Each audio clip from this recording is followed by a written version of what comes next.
গত সোমবারের কথা, রাত্রেবেলা হুট করে হয়ে গেছিল চিকেন কষা আর রুটি।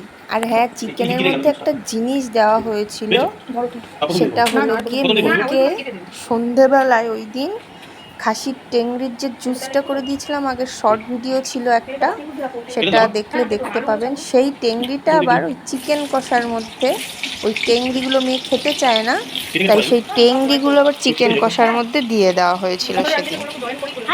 ভালোই লেগেছিল কিন্তু খেতে। আপনারাও কোনোদিন যদি করেন খেয়ে দেখবেন, আশা করি ভালোই লাগবে। ওর বাবা কলেজ থেকে তাড়াতাড়ি চলে এসেছিল, আর কোথা থেকে মানে ওই দিন আবার খুব জোরে ঝড় আর বৃষ্টি হওয়ারও কথা ছিল, সেই শুনে ওর বাবা চিকেন নিয়ে চলে এসছে। যেহেতু মেয়ের একটু জ্বর ছিল, ঠান্ডাও লেগেছিল, মেয়ের একটু খেলে ঝাল ঝাল ভালো লাগবে, তার জন্য আরও এনেছে।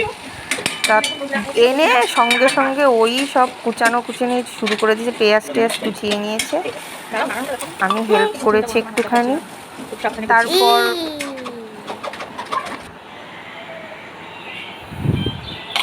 তারপর ওই যা দেয়, প্রথমে আলু ভেজে নিলাম, তারপর পেঁয়াজ কুচিয়ে ভেজে নিলাম।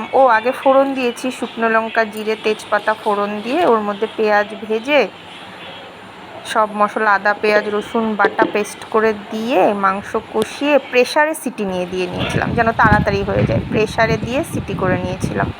তারপর ওই যে রাতে মেয়েকে খাওয়ানো শুরু হয়ে গেল খুব তাড়াতাড়ি, আধা ঘন্টা কি 40-45 মিনিটের মতো।